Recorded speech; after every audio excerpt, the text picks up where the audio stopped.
दोस्तों, भारत बांग्लादेश बॉर्डर का सुंदरबन का इलाका एकाएक गोलियों की तरतराहट से गूंज उठती है। कारण ये था, बांग्लादेश का 4 आतंकी भारत को दहलाने की मंसूबा लेकर भारत में प्रवेश करना चाहते थे। एक आतंकी बोलता है कि यह सुंदरबन का इलाका ही एक सेफ इलाका है जहां बीएसएफ 24 घंटा पहरा नहीं दे सकती। यही मौका है भारत में घुसने का। लेकिन तभी बीएसएफ की क्वालिटी टीम वहाँ पहुँच जाती है और दोनों तरफ से धनाधन अंधाधुंध फायरिंग होने लगती है और बीएसएफ अपना मोर्चा संभालते हुए उसमें से 2 आतंकी को मार गिराती है।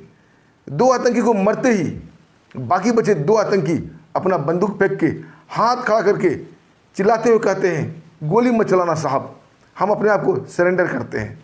उन दोनों को पकड़कर बीएसएफ कैंप लाया जाता है और बीएसएफ के कमांडर की नज़र जैसे एक आतंकी पर पड़ती है, उनके चेहरे पर एक हल्की सी मुस्कुराहट आती है, क्योंकि उस आतंकी का चेहरा कदकाठी बीएसएफ के एक जवान से काफ़ी मिलता जुलता था।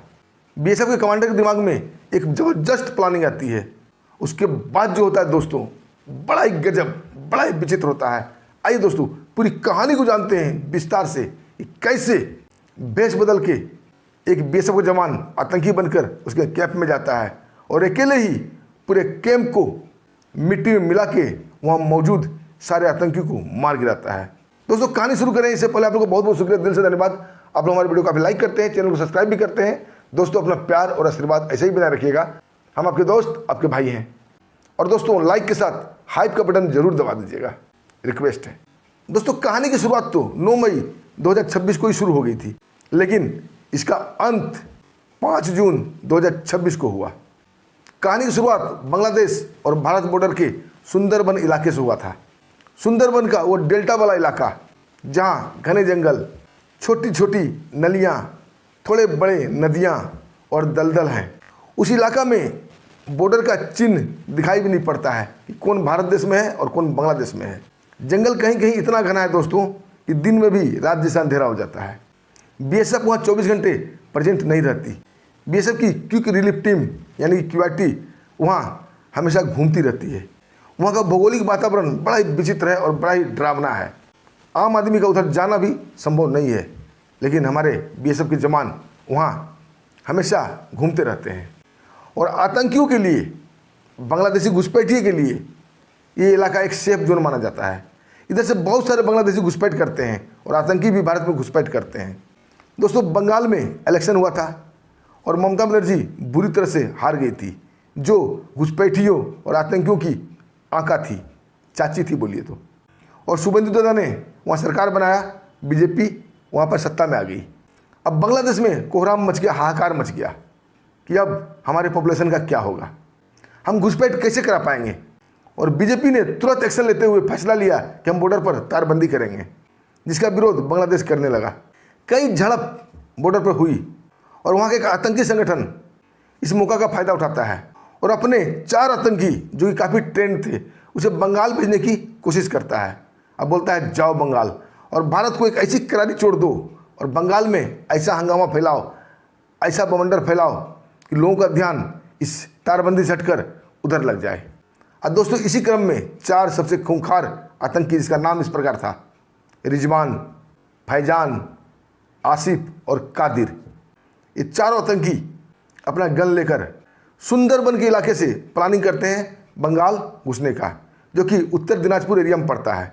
अगर इधर से घुसपैठ किया जाए तो उत्तर दिनाजपुर का 24 परगना में निकलेंगे वो। और 24 परगना एक सेफ जोन है मुसलमानों के लिए, क्योंकि मुसलमान की आबादी वहाँ बहुत ज़्यादा है और ये बांग्लादेश को और पाकिस्तान को सपोर्ट करते हैं। और इसी मंशा को लेकर ये 4 आतंकी उधर से घुसपैठ करने की सोचते हैं। तभी रिजवान बोलता है कि ये इलाका मेरे दिमाग में बहुत पहले से था, मैं जानता था ये सुंदरबन का इलाका बहुत सेफ जोन है हमारे लिए, क्योंकि इसकी भौगोलिक बनावट इतना खतरनाक है, कहीं नदी तो कहीं नाले तो कहीं दलदल तो कहीं घने घने जंगल। यहाँ बीएसएफ 24 घंटा नहीं रहती है, क्योंकि यहाँ पर खतरनाक खतरनाक सांप, बिच्छू, मच्छर होते हैं। कभी कभी बीएसएफ यहाँ घूमते हुए ड्यूटी देखने आती है और हम लोग इसी मौके का फ़ायदा उठाकर यहाँ से बंगाल में उत्तर 24 परगना में घुस जाएंगे। उसके बाद भारत को ऐसी करारी छोड़ देंगे कि भारत दहल उठेगा। दोस्तों, ये बातें करते जा रहे थे और आगे बढ़ते जा रहे थे, लेकिन इनका किस्मत शायद खराब था और भगवान को ये मंजूर नहीं था कि भारत को कोई दहलाए। तभी क्यूआईटी टीम बीएसएफ की वहाँ आ जाती है और दूर से ही दूरबीन से देख लेती है कि 4 आतंकी घुसपैठ करने की फिराक में हैं। दोस्तों फिर क्या था, बीएसएफ की क्यूआईटी टीम उन्हें चारों तरफ से एक प्लानिंग बनाकर, एक रणनीति बनाकर घेरना शुरू करती है। और जैसे जैसे आगे बढ़ रहे थे बीएसएफ उन्हें धीरे धीरे अपने घेरे में ले रही थी। उन्हें कानों कान खबर नहीं होती है क्योंकि वो जंगली इलाका था। लेकिन तभी बीएसएफ ऐलान करके बोलती है कि सावधान, हाथ ऊपर, वरना गोली मार दिया जाएगा। दोस्तों चारों आतंकी इस आवाज़ को सुनकर ठिठक जाते हैं और नज़रें घुमा के जब देखते हैं तो उनके माथे पर पसीना छलक आता है क्योंकि बीएसएफ ने उन्हें घेर रखा था। लेकिन उनका इरादा सरेंडर करने का नहीं था। दोस्तों बीएसएफ के ऊपर अंधाधुंध फायरिंग करने लगते हैं। चारों तरफ गोलियों की तड़तड़ाहट गूंजने लगती है और बीएसएफ तो पहले ही मोर्चा जमाए बैठी थी। बीएसएफ भी जवाबी फायरिंग करती है। दोस्तों थोड़ी देर में 2 आतंकी जिसका नाम था रिजवान और आसिफ दोनों मारे जाते हैं। उनको गोली लगते देख बाकी बचे 2 आतंकी फैजान और कादिर के तिरपन कांप उठते हैं। कहाँ वो चले थे भारत को दहलाने, यहाँ तो अपनी ज़िंदगी के लाले पड़ गए थे और मौत उनके सामने नजर आने लगी थी और भय से वो थरथर कांपने लगे थे और बंदूक फेंक कर दोनों हाथ खड़ा करके खड़े हो जाते हैं और जोर से चिल्ला चिल्ला कर बोलते हैं, साहब गोली मत चलाना, हम अपने आप को सरेंडर करते हैं। दोस्तों बीएसएफ काफ़ी खुश हो जाती है क्योंकि जिंदा आतंकी को पकड़ना एक बहुत बड़ी उपलब्धि होती है। उसे बहुत सारा खबर निकाला जाता है। दोस्तों दोनों को बीएसएफ गिरफ्तार करती है, उसे अपने जीप में डालती है और लेकर बीएसएफ कैंप आती है। वहाँ जब कमांडर को ये सूचना लगती है, कमांडर भी काफ़ी खुश होते हैं और कमांडर साहब दोनों आतंकी से पूछताछ के लिए वहाँ आते हैं।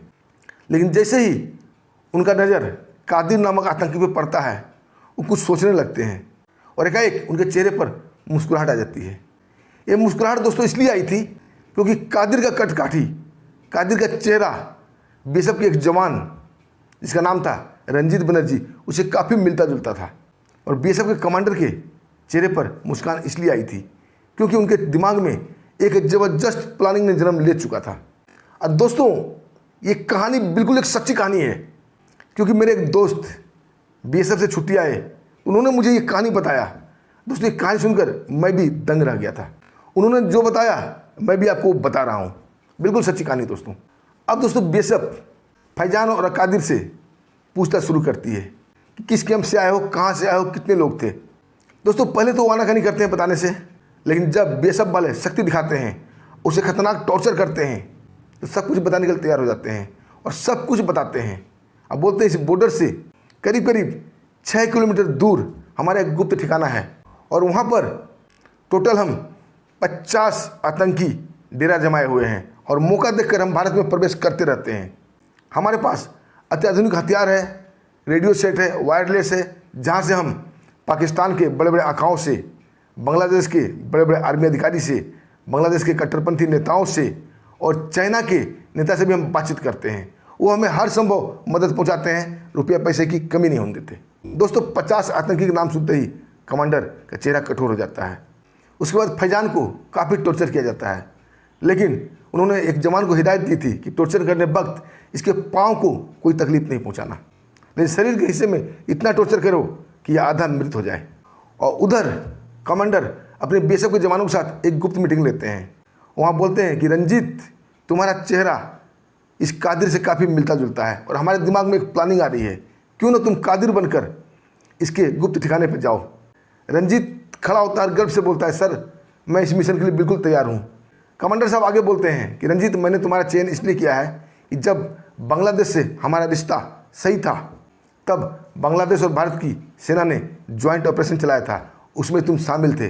तुम बांग्लादेश के भौगोलिक स्थिति से काफ़ी वाकिफ़ हो और तुम बंगाल के होने कारण तुम्हारा बांग्ला लैंग्वेज है, इसलिए तुम इन आतंकियों के बीच बिल्कुल सेट हो जाओगे।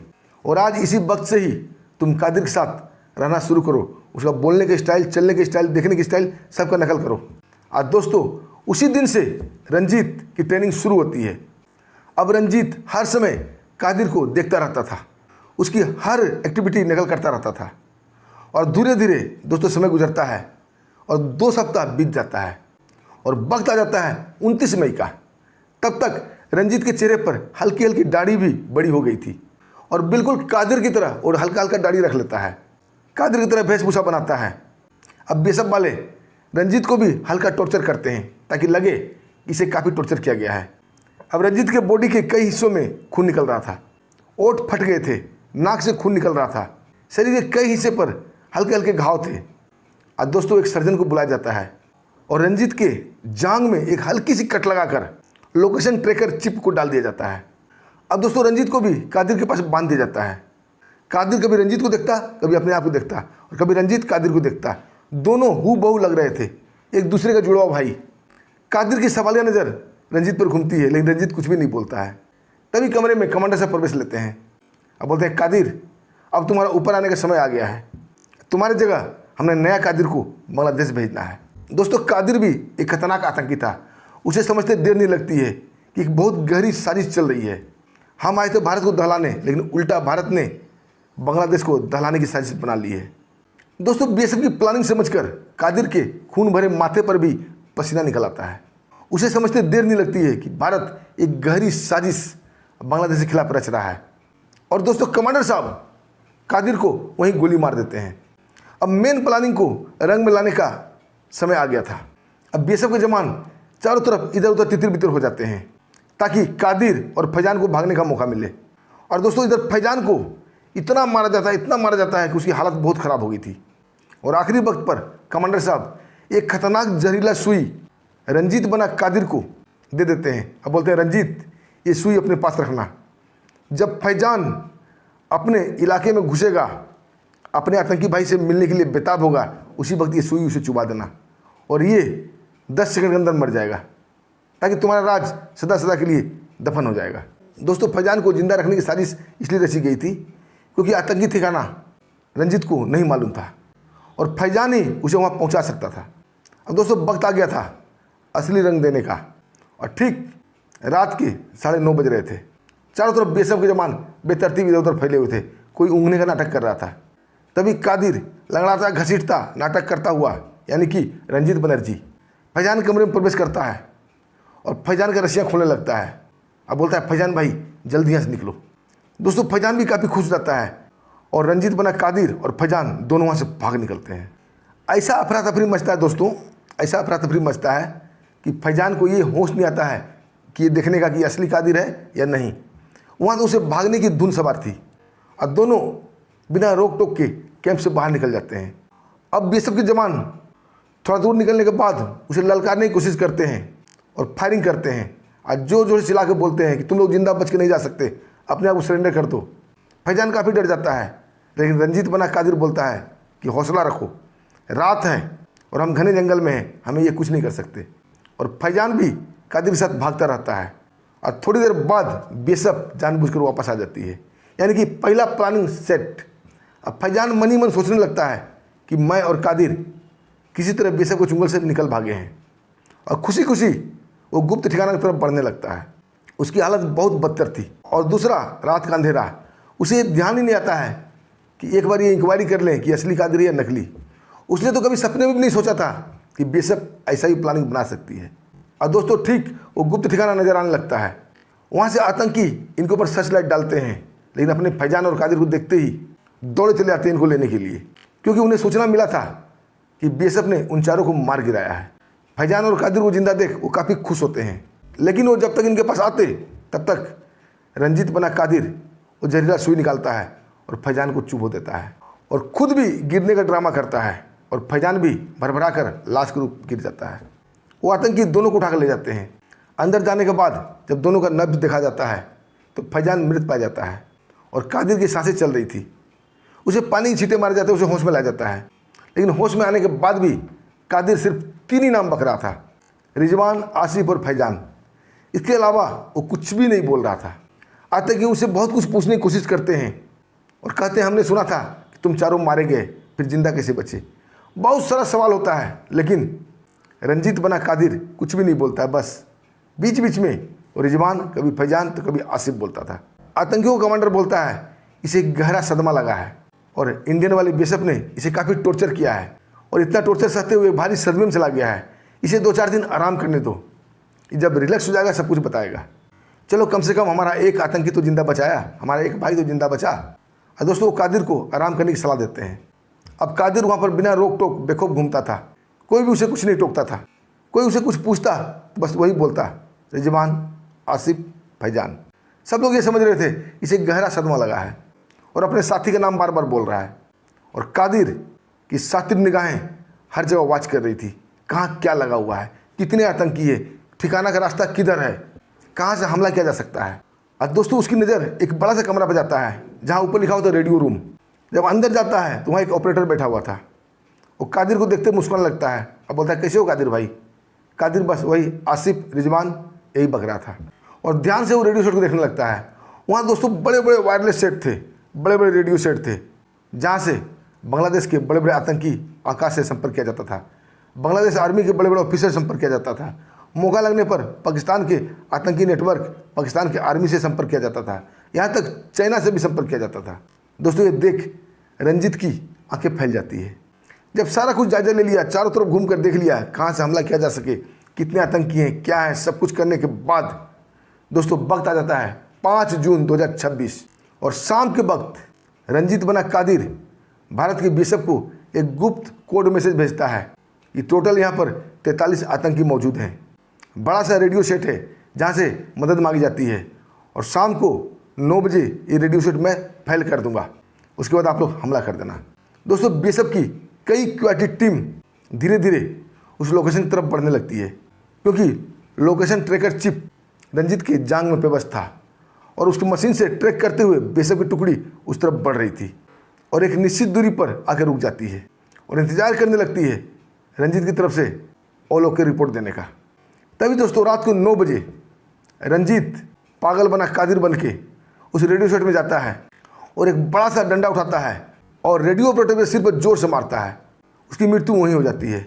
उसके बाद वायर कटर निकालता है, वहाँ बड़े बड़े जो तार बिछे हुए थे उसको काट कर आपस में उलझा देता है और ज़बरदस्त शॉर्ट सर्किट होता है और संचार का सारा कम्युनिकेशन फेल हो जाता है।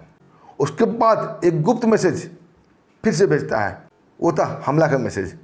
दोस्तों बांग्लादेश आतंकी कुछ समझ पाते, कुछ सोच पाते, उससे पहले ही भारतीय बीएसएफ वहाँ हमला कर देती है।